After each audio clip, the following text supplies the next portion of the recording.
अब मैं आपको रो ट्रांसफॉर्मेशन करके दिखाने वाला हूँ कि रो ट्रांसफॉर्मेशन किसी भी 3x3 मैट्रिक्स में किस तरीके से किया जाता है। जब भी आप रो ट्रांसफॉर्मेशन या कॉलम ट्रांसफॉर्मेशन के लिए मैट्रिक्स को ले रहे हैं, सबसे पहले मैट्रिक्स का डिटर्मिनेंट का वैल्यू फाइंड आउट किया जाता है, जो कि 0 के बराबर नहीं रहना चाहिए। अगर मैट्रिक्स का डिटर्मिनेंट का वैल्यू 0 के बराबर है तो आप ऐसे मैट्रिक्स का ट्रांसफॉर्मेशन नहीं करेंगे और वहाँ से ए इन्वर्स नहीं निकाल पाएंगे। ट्रांसफॉर्मेशन का मेन यूज़ मैट्रिक्स का इन्वर्स निकालने के ही काम में आता है, लेकिन अगर जब भी आप ये बात ध्यान रखेंगे कि जब आप ट्रांसफॉर्मेशन कर रहे हैं रो या कॉलम, आप मैट्रिक्स का डिटर्मिनेंट का वैल्यू पहले निकालेंगे और चेक करेंगे वो 0 के बराबर तो नहीं है। अगर 0 के बराबर है तो ट्रांसफॉर्मेशन का प्रोसीजर नहीं कैरी आउट करा जाएगा इन्वर्स निकालने के लिए। लेकिन अगर मैट्रिक्स का डिटर्मिनेंट का वैल्यू 0 के बराबर नहीं है तो फिर मैट्रिक्स के ट्रांसफॉर्मेशन को किया जा सकता है। अगर आप मैट्रिक्स का ट्रांसफॉर्मेशन कर रहे हैं और आपको रो या कॉलम मेथड अप्लाई करनी है तो सबसे पहले मैट्रिक्स को इस फॉर्म में लिखना पड़ता है। ये उसका स्टैंडर्ड फॉर्म है, ये उसका फर्स्ट स्टेप है। जब भी आप मैट्रिक्स का इन्वर्स निकालना चाह रहे हैं रो या कॉलम टेक्निक से, तो उसको फर्स्ट स्टेप में इस तरीके से डिफाइन करना पड़ता है। उसके बाद जो भी आपको मैट्रिक्स दिया गया है उसको इस फॉर्मेट में सेट करना पड़ता है। फॉर एग्जांपल मेरे पास अभी एक 3x3 का मैट्रिक्स है, 3 2 6 1 1 2 2 2 5। ये एक 3x3 का मैट्रिक्स है जिसको मैंने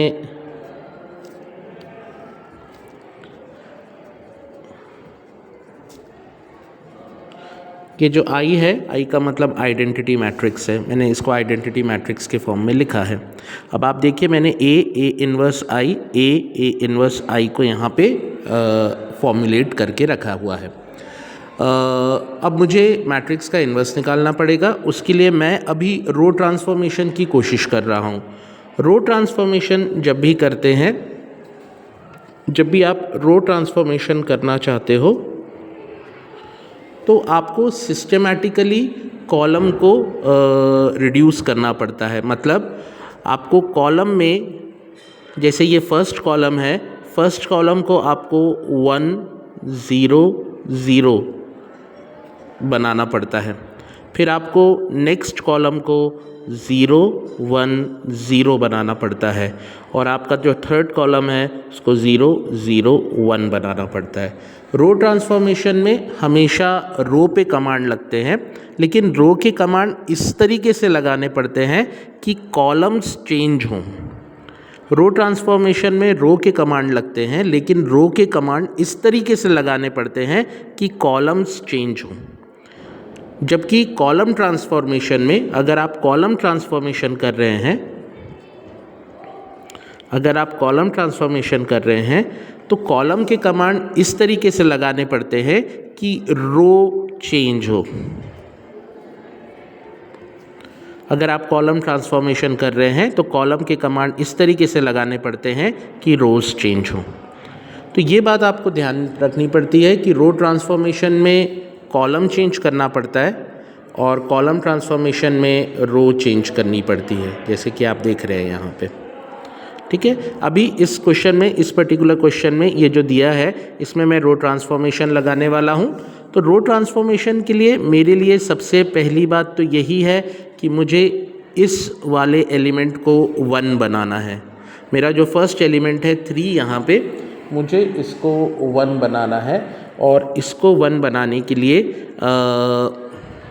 जो मेरा फर्स्ट रो में आ रहा है एलिमेंट और मैं इसको 1 बनाना चाहता हूँ। सो इसको 1 बनाने के लिए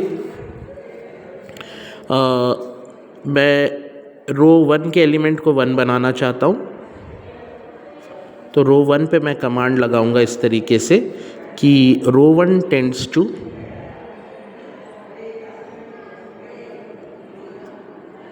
R1 minus R2 R3 sorry मैं 3 में से 2 को सब्सट्रैक्ट करूँगा तो यहाँ 1 आ जाएगा। मेरा टारगेट है कि मेरे को इसको 1 बनाना है।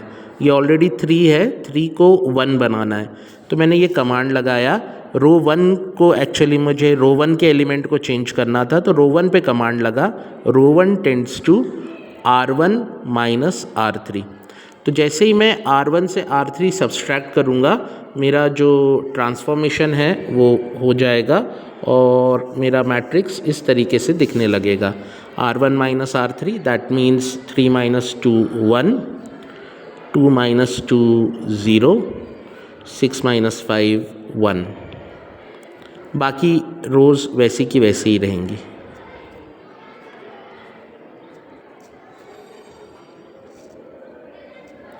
अब मेरा फर्स्ट टारगेट अचीव हो गया है, मैंने इसको 1 बना लिया है।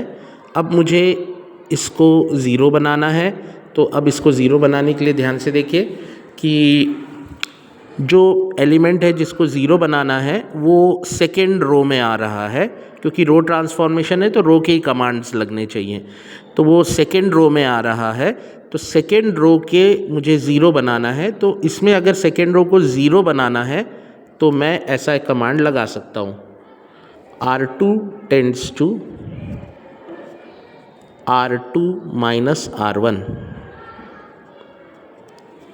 R2 tends to R2 minus R1।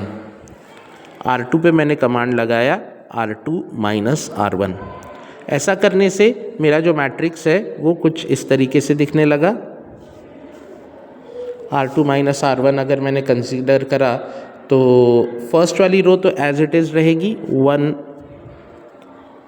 0 1। Second row पे कमांड लगा है R2 माइनस R1, तो ये बन जाएगा 0 1 1, 2 माइनस 1 1। ये वाला कमांड लगने के बाद मैट्रिक्स इस तरीके से दिखने लगेगा 1 0 1 0 1 1। और अब मेरा ये वाला टारगेट भी पूरा हो गया कि मैंने इसको 0 बना लिया। अब मैं लास्ट टारगेट पे आ रहा हूँ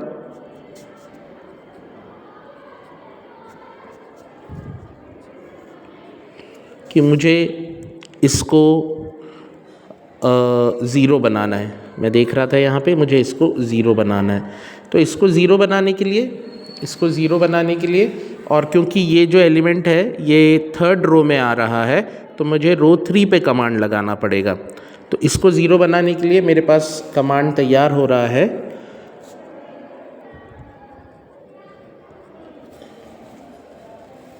R3 tends to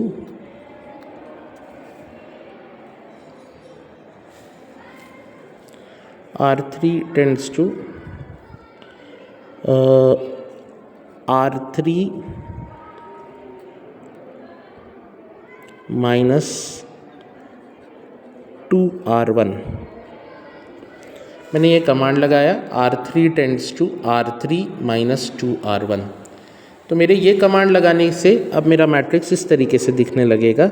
it will look like this 1 0 1 0 1 1। और अब मैंने लगाया है R3 माइनस 2 R1। तो R1 में 2 का मल्टीप्लाई करूँ तो बन जाएगा 2 और 2 माइनस 2 हो जाएगा 0। R1 में 2 का मल्टीप्लाई करूँगा तो 0 इंटू 2 0 ही होगा और 2 माइनस 0 2 ही रहेगा। R1 में 2 का मल्टीप्लाई करूँगा तो बन जाएगा 2, 2 1 ज़ा 2 और 5 माइनस 2 बन जाएगा 3।